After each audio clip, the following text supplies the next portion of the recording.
الحمد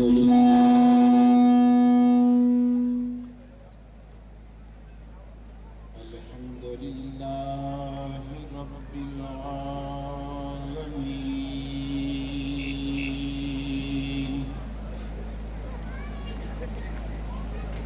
والصلاة والسلام على سيد الرسل وخاتم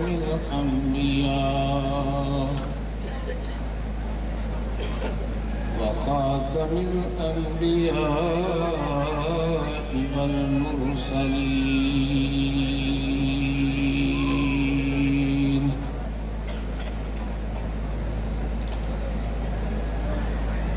وعلى آله وأصحابه أجمعين.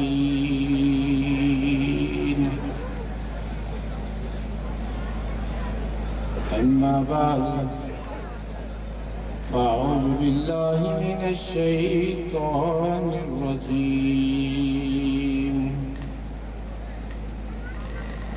بسم الله الرحمن الرحيم.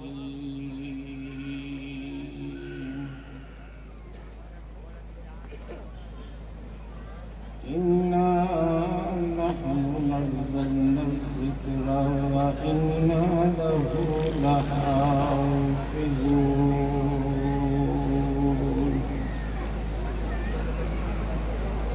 صدق الله مولانا وصدق رسوله النبي الكريم،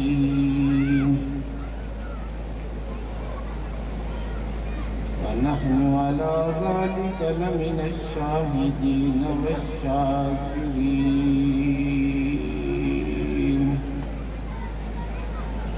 والحمد لله رب العالمين.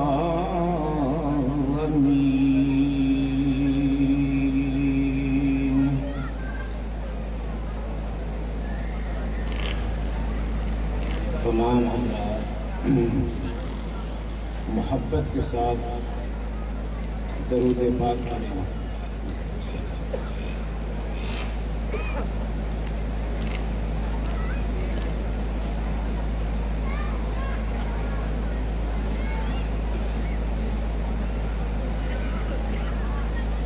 محترم بزرگوں، دوستوں، بھائیوں، یہ آج کا پروگرام جو کہ عظمت قرآن اور عظمت صحابہ کے عنوان سے منعقد ہے،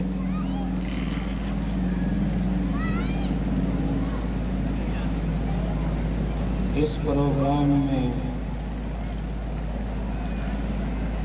جتنے بھی شرکاء ہیں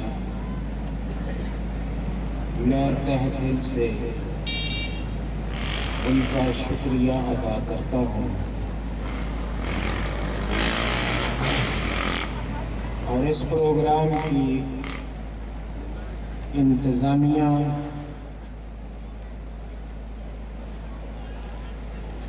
کہ جنہوں نے بڑی محنت کے ساتھ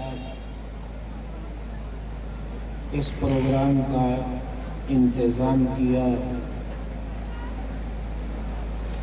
ان کو بھی میں تہ دل سے مبارکباد پیش کرتا ہوں۔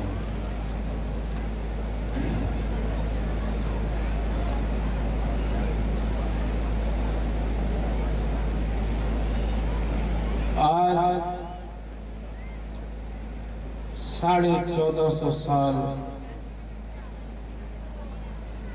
کا عرصہ گزر چکا ہے تقریباً حضور علیہ الصلاۃ والسلام کو دنیا سے تشریف لے گئے ہوئے،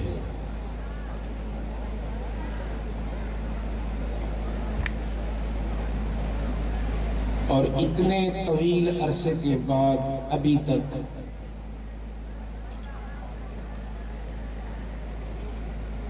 قرآن پاک ایسے ہی محفوظ ہے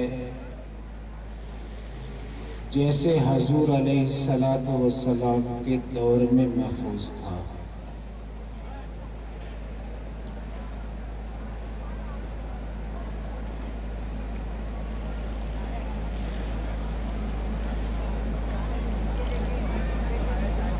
آج جب ایک بچہ قرآن پاک کو حفظ کرتا ہے، جو کہ 7-8 سال کا بچہ قرآن پاک کو حفظ کر لیتا ہے اور پھر وہ قرآن کی جب تلاوت کرتا ہے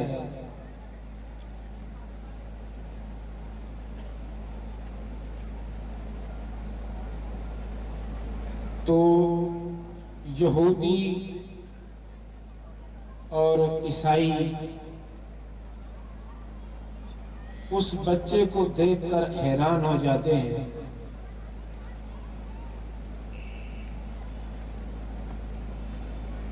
کہ اتنا عرصہ گزر جانے کے بعد بھی یہ بچہ جو ہے قرآن پاک کی تلاوت کر رہا ہے اور اسے الحمد سے لے کر والناس تک سارے کا سارا قرآن یاد ہے۔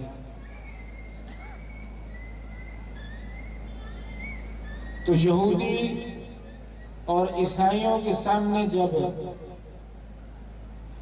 بچہ قرآن کو پڑھتا ہے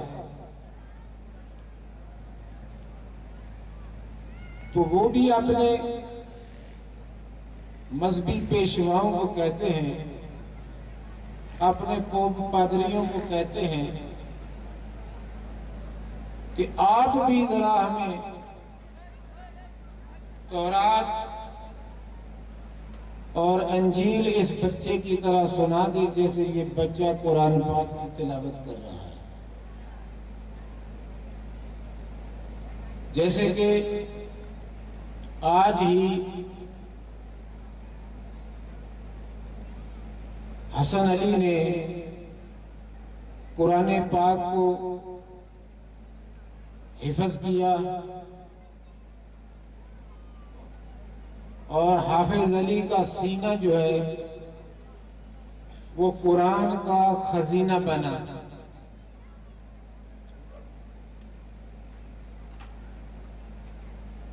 تو جب وہ پوپ پادریوں سے، اپنے مذہبی پیشواؤں سے، رہنماؤں سے سوال کرتے ہیں کہ جیسے یہ قرآن سنا رہا ہے مسلمان بچہ، تو آپ بھی ذرا ہمیں تورات یا انجیل تو سنا دو۔ یہودی جو ہیں وہ اپنے پیشواؤں کو کہتے ہیں کہ آپ تورات سنا دو، اور عیسائی جو ہیں وہ اپنے پیشواؤں کو کہتے ہیں کہ آپ ہمیں انجیل سنا دو۔ تو ان کے پاس اپنی پبلک کو کوئی جواب ان کے پاس نہیں ہے جو وہ اپنی پبلک کو دے سکے۔ سوال ہوتا ہے تو وہ پوپ پادری نیچے سر جھکا لیتے ہیں۔ پھر ان سے سوال ہوتا ہے کہ ہمیں یہ مسلمانوں کے سامنے اتنا ذلیل کروا رہے ہو کہ ان کا ایک چھوٹا سا بچہ قرآن کو الحمد سے لے کر والناس تک سنا رہا ہے، اور آپ پوپ ہو، پادری ہو، ہمارے بڑے رہنما اور رہبر ہو، اور آپ کو کچھ بھی نہیں آتا، اپنی کتابیں نہیں ہمیں سنا سکتے ہو، یہودی اپنوں سے سوال کرتے ہیں اور عیسائی اپنوں سے سوال کرتے ہیں۔ یہودی کہتے ہیں کہ مرشد ذرا تورات تو سنا دے، عیسائی کہتے ہیں مرشد ذرا انجیل تو سنا دے۔ تو ان کے سر نیچے ہیں، ان کے پاس کوئی بولو صحیح جواب نہیں ہے۔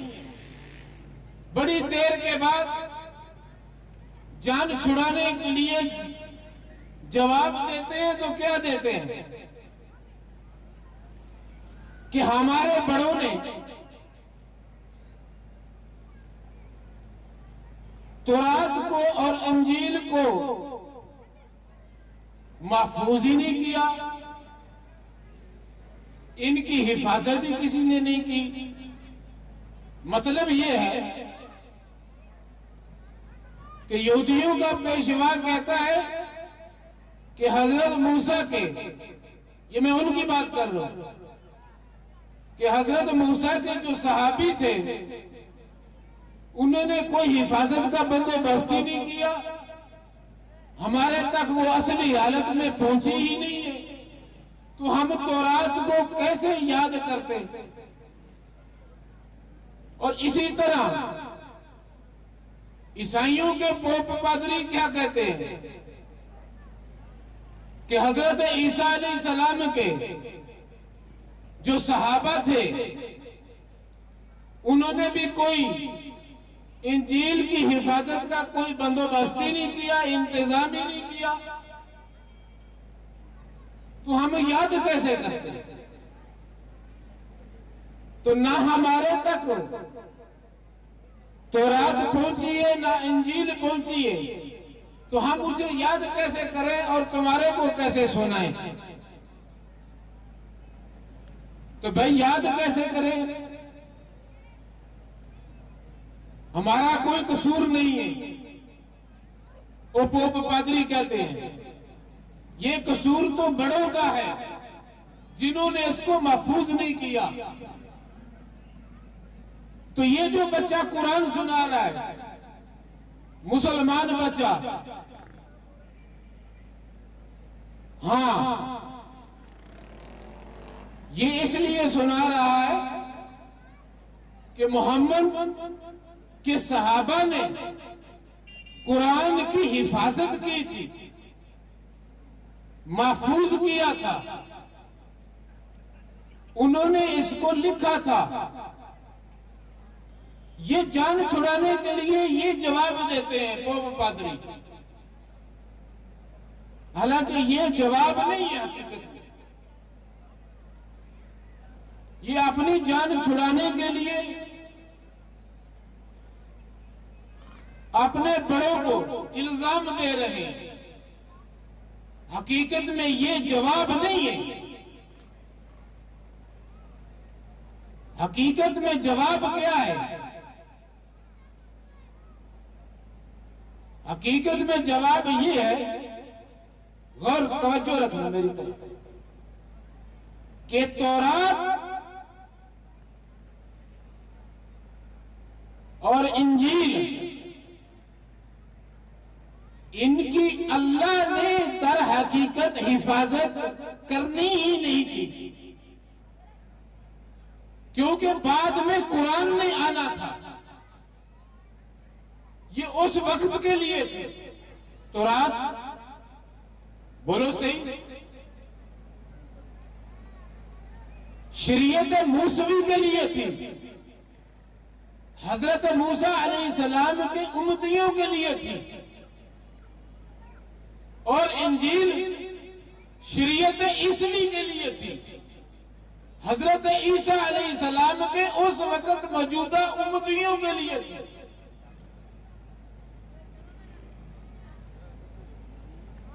کیونکہ بعد میں قرآن نے آنا تھا، بعد میں محمد عربی نے آنا تھا، اور محمد عربی نے قیامت تک کے لیے آنا تھا، اور قرآن نے بھی بولو تو صحیح قیامت تک کے لیے آنا تھا۔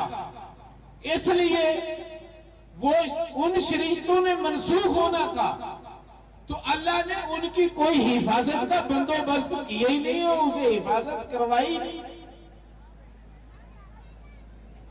بات سمجھ آ رہی ہے؟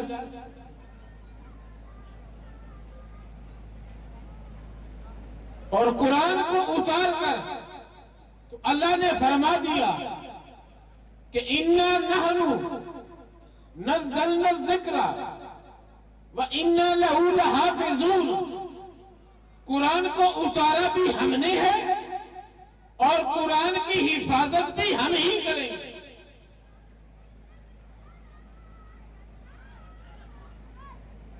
قرآن کو اتارا بھی کس نے؟ بولو صحیح. اللہ نے. اور قرآن کی حفاظت کا ذمہ بھی خدا نے خود لیا ہے. اور جب تک یہ دنیا قائم ہے، جب تک قیامت برپا نہیں ہوتی، اس وقت تک قرآن کی زبر، زیر، پیش، شد، مد، آیات، رکوع، پارے، منزلیں، سارا کا سارا قرآن لفظ بلفظ بعین ہی جیسے حضور علیہ السلام کی زندگی میں موجود تھا، قیامت کی صبح تک انشاءاللہ اسی طرح سلامت رہے گا. قیامت کی صبح تک قرآن غلط نہیں سلامت رہے گا. کیونکہ تورات وقتی طور کے لیے تھی، اس وقت کے لیے تھی. انجیل اس وقت کے لیے تھی اور ان کی حفاظت کی کوئی بولو صحیح ضرورت نہیں تھی برحق. حضرت موسیٰ علیہ السلام کے امتیوں کے لیے، حضرت موسیٰ علیہ السلام کی امت کے لیے تورات برحق. حضرت عیسیٰ علیہ السلام کے امتیوں کے لیے انجیل برحق. لیکن صرف اپنی امت کے لیے اور وقتی طور پر. اور قرآن ہمیشہ ہمیشہ کے لیے قیامت تک قائم رہے، محفوظ کر. تو اللہ نے اسے محفوظ کیا. قرآن قیامت تک محفوظ رہے گا.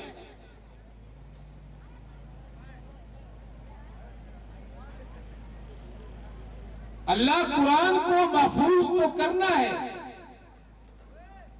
اللہ نے فرما دیا کہ قرآن کی حفاظت کا ذمہ میں نے خود اٹھایا ہے.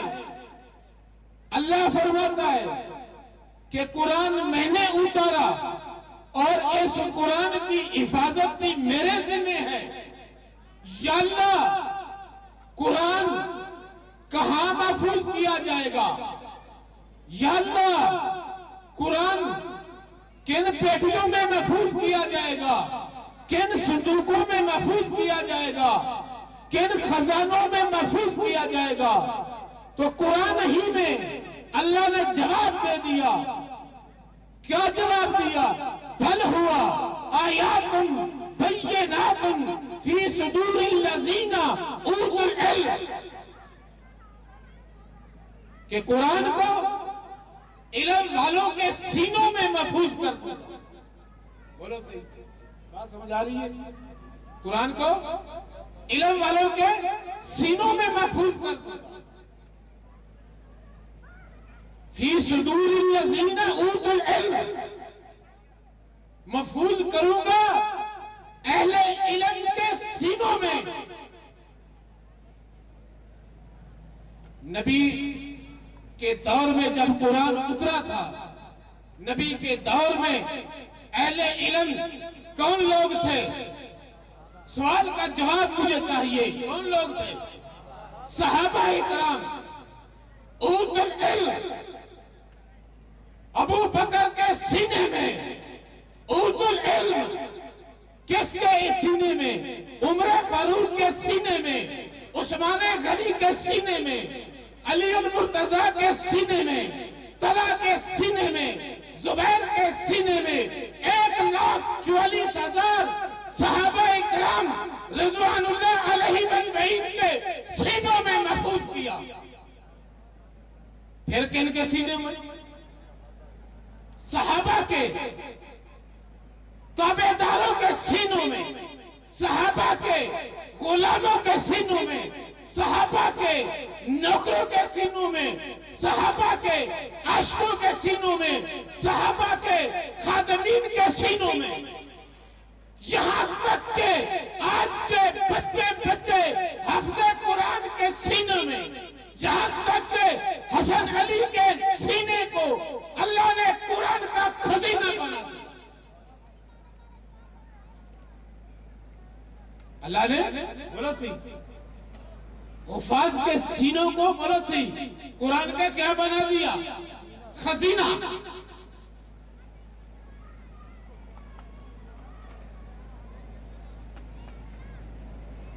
کوئی کہتے ہیں جی 2-3 کے علاوہ سارے مرتد ہو گئے تھے.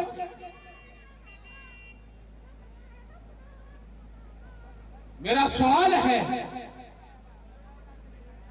اگر 2-3 کے علاوہ باقیوں کو مرتد مانا جائے تو یہ قرآن جو آج حفاظ کے سینوں میں ہے، جس کی کروڑوں نہیں اربوں لوگ تلاوت صبح و شام کرتے ہیں، مسجدوں کی زینت قرآن بنا ہوا ہے، مدارس کی زینت قرآن بنا ہوا ہے، ہر اچھے کام کا آغاز قرآن کی تلاوت سے ہوتا ہے. اگر ہم 2-3 کے علاوہ باقی سارے صحابہ کو مرتد، نعوذ باللہ من ذالک، نعوذ باللہ، نعوذ باللہ، کروڑوں مرتبہ نعوذ باللہ، 2-3 کے علاوہ باقی صحابہ کو مرتد مانے تو یہ قرآن ہمارے پاس جو آج موجود ہے یہ صحیح ہوگا یا غلط ہوگا؟ نعوذ باللہ. کوئی چیز بھی ہمارے پاس صحیح نہیں ہے. اگر صحابہ صحیح نہیں ہے، قرآن صحیح ہے کہ ابو بکر صدیق اکبر ہے، قرآن صحیح ہے عمر فاروق اعظم ہے، قرآن اصلی حالت میں ہے عثمان ذوالنورین ہے، عثمان کے حیا کا ڈنکا بجانا پڑے گا، علی کی شجاعت کو ماننا پڑے گا، صحابہ کے کردار کو ماننا پڑے گا. ماننا پڑے گا یا نہیں ماننا پڑے گا؟ بولو صحیح. قرآن ہم تک کیسے پہنچے؟ اللہ فرما رہے ہیں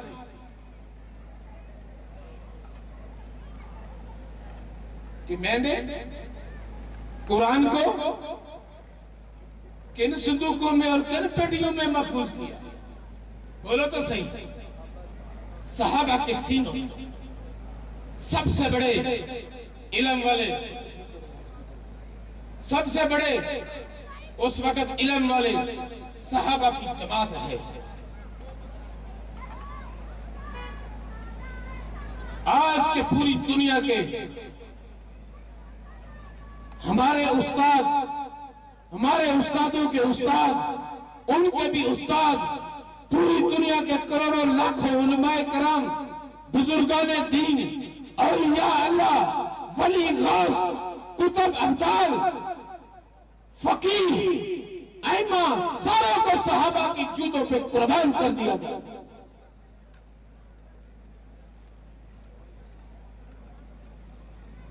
مفتی صاحب،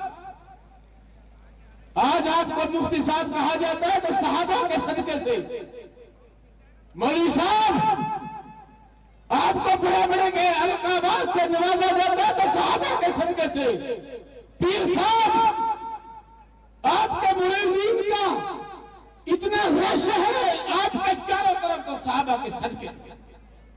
صحابہ نہیں ہے پیر نہیں ہے، صحابہ نہیں ہے مرشد نہیں ہے، صحابہ نہیں ہے مولوی نہیں ہے، صحابہ نہیں ہے محدث نہیں ہے، صحابہ نہیں ہے مفسر نہیں ہے، صحابہ ہے مفسر ہے، صحابہ ہے محدث ہیں، صحابہ ہے قرآن ہے، صحابہ ہے نماز ہے، صحابہ ہے روزہ ہے، صحابہ ہے زکوٰۃ ہے، صحابہ ہے حج ہے، صحابہ ہے روزہ ہے، صحابہ ہے عمرہ ہے، صحابہ ہے طواف ہے، صحابہ ہے مسجد ہے، صحابہ ہے عبادت ہے، صحابہ ہے ریاست ہے، صحابہ ہے نفل ہے، صحابہ ہے فرض ہے، صحابہ نہیں کچھ بھی نہیں۔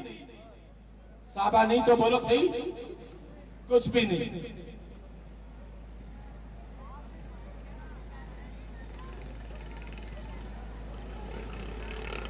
صحابہ کی بات اچھی نہیں لگ رہی تو نعرہ تو لگا دو، وہی ایسے سست بیٹھے ہوئے۔ عنوان ہے عظمت قرآن اور عظمت صحابہ۔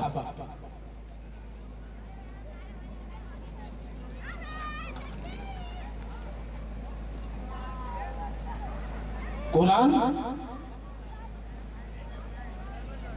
جیسے نبی کے دور میں تھا، الحمدللہ ثم الحمدللہ آج بھی اسی طرح ہی ہے، محفوظ ہے۔ قرآن کے دو نسخے جو ایک حضرت عثمان غنی نے لکھا اور ایک حضرت علی رضی اللہ تعالیٰ عنہ نے لکھا، ایک جو حضرت عثمان غنی نے لکھا وہ استنبول میں رکھا ہوا ہے عجائب میں، اور جو حضرت علی نے لکھا وہ یمن میں رکھا ہوا ہے۔ دونوں ایک جیسے ہیں، ترتیب بھی ایک ہے، ایک جیسا ترتیب سے لکھا ہوا ہے دونوں، حضرت علی کے ہاتھ کا لکھا ہوا اور حضرت عثمان کے ہاتھ کا لکھا ہوا۔ آج بھی وہ دونوں موجود ہیں دنیا میں نسخے اور ایک ہی جیسے ہیں، اور جو قرآن صحابہ کے ہاتھوں سے لکھا ہوا تھا وہی آج قرآن کاغذ کی صورت میں، بک کی صورت میں، کتاب کی صورت میں اور حافظ قرآن کے دل میں بھی اسی طرح محفوظ ہے۔ تو ایک طبقہ وہ اتنا کہتا ہے کوئی بھی مسلمان نہیں تو سارے مرتد ہو، کوئی بھی نہیں سوائے دو تین، وہ دو تین کو بھی نہیں مانتا، وہ اس نے دو تین کا بھی ڈھونگ رچایا ہوا، اس کی آڑ میں گمراہ کرتا ہے، ورنہ ان کو بھی وہ نہیں مانتا۔ ان کا علی سے بھی کوئی تعلق، ان کا حسن سے بھی کوئی تعلق نہیں ہے، ان کا حسین سے بھی کوئی تعلق نہیں ہے، ان کا فاطمہ الزہرا سے بھی کوئی تعلق نہیں ہے۔ الحمدللہ یہ قرآن صحابہ کے سینوں سے ہوتا ہوا آج بریلوی، دیوبندی، اہل حدیث جتنے بھی اسلامی فرقے ہیں، الحمدللہ تمام اسلامی فرقوں کے اندر یہ قرآن محفوظ ہے۔ ہر اسلامی فرقے کے اندر آپ کو لاکھوں کی تعداد میں حافظ قرآن ملے گے، بریلویوں میں بھی ملیں گے، دیوبندیوں میں بھی ملیں گے، اہل حدیثوں میں بھی ملیں گے۔